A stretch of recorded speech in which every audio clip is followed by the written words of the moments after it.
On va terminer, mes bien-aimés, la récompense de Job. Job a été récompensé, bien-aimé. Job a tenu bon jusqu'à la fin. Malgré les épreuves, malgré les difficultés, malgré les attaques, malgré l'humiliation. Mais cet homme a tenu bon. Cet homme a résisté, bien-aimé. Nous allons lire, nous allons comprendre que ces trois amis, ils jouaient le jeu de Satan le diable, ces trois amis-là. Nous allons voir la confirmation de la parole de Dieu. Job chapitre 42, versets 7 à 17. J'ai dit pour terminer, mes bien-aimés, Job chapitre 42, versets 7 à 17. Après que l'Éternel eut adressé ses paroles à Job, il dit, écoutez-moi très bien, à Eliphaz de Théman, ma colère est enflammée contre toi et contre tes deux amis, parce que vous n'avez pas parlé de moi avec droiture comme l'a fait mon serviteur Job. Prenez maintenant 7 taureaux et 7 béliers, allez auprès de mon serviteur Job et offrez pour vous un holocauste. Job, mon serviteur, priera pour vous, et c'est par égard pour lui seul que je ne vous traiterai pas selon votre folie. Car vous n'avez pas parlé de moi avec droiture, comme l'a fait mon serviteur Job. Eliphaz de Théman, Bildad de Shoab et Tchophar de Naaman allèrent et firent comme l'Éternel leur avait dit. Et l'Éternel eut égard à la prière de Job. L'Éternel rétablit Job dans son premier état. Quand Job eut prié pour ses amis, et l'Éternel lui accorda le double de tout ce qu'il avait possédé. Le frère, le sœur, les anciens amis de Job vinrent tous lui rendre visite. Et ils mangèrent avec lui dans sa maison. Ils les plaignaient et les consolèrent de tout le malheur que l'Éternel avait fait venir sur lui. Et chacun lui donna un kessita et un anneau d'or. Pendant ces dernières années, Job reçut de l'Éternel plus de bénédictions qu'il en avait reçues dans le premier.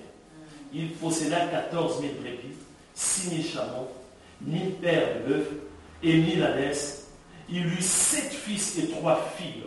Il donna à la première le nom de Jénima, à la seconde de Kétia, et à la troisième celui de Kéret Apuk. Il n'y avait pas dans tous les pays d'aussi belles femmes que les filles de Job. Leur père leur accorda une part d'héritage parmi leurs frères. Job vécut après cela 140 ans. Et il vit ses fils et les fils de ses fils jusqu'à la 4e génération. Et Job mourut âgé et rassemblé le jour. Amen. Amen. Voilà, quelque chose qui peut bien aimer nous consoler. Pendant des épreuves, bien aimé, il y aura des épreuves. On voit même dans le monde, des hommes politiques passent des épreuves aussi. Les sondages à yo-yo, des fois. Vous comprenez? Ça arrive aussi dans le monde bien aimé. Un homme politique n'avance pas, qu'il ne monte pas. Mais cette personne peut se susciter, mais la personne tient bon. Il dit, ça finira par prier. Amen. Toujours des mauvaises nouvelles. Toujours bien les sondages, toujours comme ça. Toujours les sondages, bien aimés, dans ce sens-là. Mais après, on va voir petit à petit. Le monde ne nous enseigne pas la ténacité des gens du monde. La persévérance des gens du monde. Moi, ça me dépasse pas. Nous, les chrétiens, nous ne sommes pas vraiment ténaces. Tu vois quelqu'un vient et tu dis, ah, mais c'est fini pour lui. Tout ce qui c'est. Mais la personne persévère toujours. Il va être encore réélu. Amen. Les gens d'autres. Tu vas dire, oh, avec la magie, tout ça. Ben oui, avec la magie. Mais la personne persévère. Et nous qui sommes des chrétiens, juste un conseil. S'il n'y a rien qui te reproche, alors que tu passes des moments difficiles, tiens bon. Amen. Tiens bon, tout simplement, bien aimé. Moi, je sais que c'est difficile. Des fois, bien aimé, on a des doutes. On se dit, mais comment ça ne marche pas? Mais on sait très bien que c'est dans le sens des aiguilles du montre. Tu essayes. Ça bloque. Ça marchait avant, non? Je vais essayer encore. Là, ça dépasse un peu. Ça bloque. Ah, comment expliquer? Tiens bon, amen. Ça finira par marcher. La boucle va être bouclée. Amen. À un moment donné. Même si ça a bloqué, mais à un moment donné, tu vas voir la boucle va boucler. Un jour, il y aura bien. Tiens bon. Mais si tu sais très bien, amen, c'est clair et net.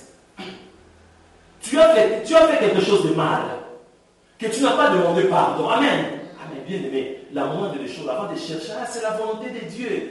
Beaucoup de gens disent, vous savez, on va faire très très attention. Il y a des personnes qui vivent dans la malédiction, qui disent que c'est la volonté de Dieu. Ce n'est pas la volonté de Dieu. Non. Il faut faire la part des choses. Tu vis dans les désordres.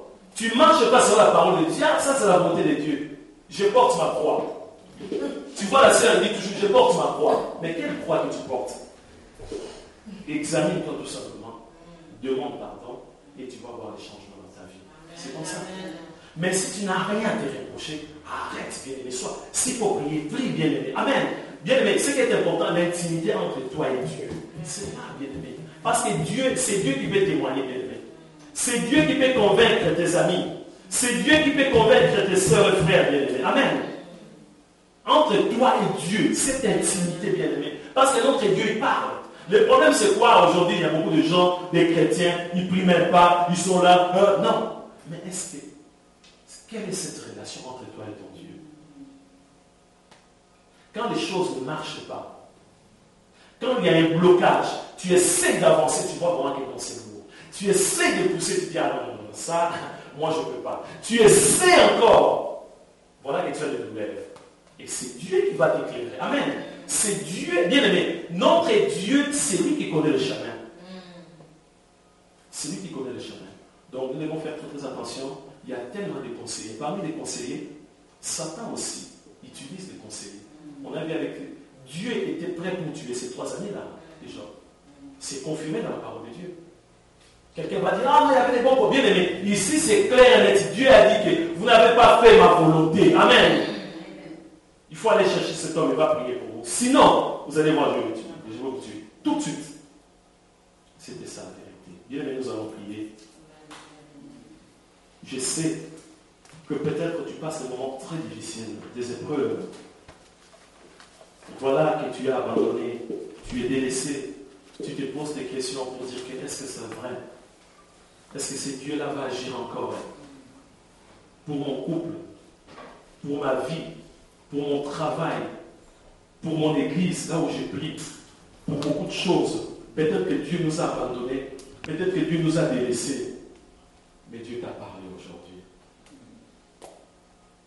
Nous sommes en train de prier. Je ne connais pas ton problème.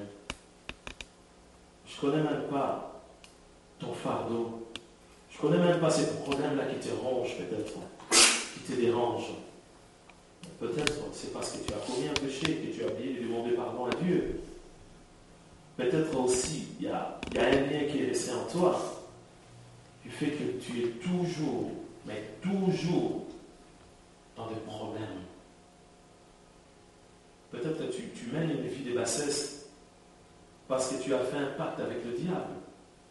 Consciemment ou inconsciemment. Moi, je ne sais pas. Peut-être aussi tu n'as rien fait. Tu ne peux rien. Mais voilà que tu souffres. Nous sommes en train de prier, mes bien. Prie pour ta vie, là où tu es.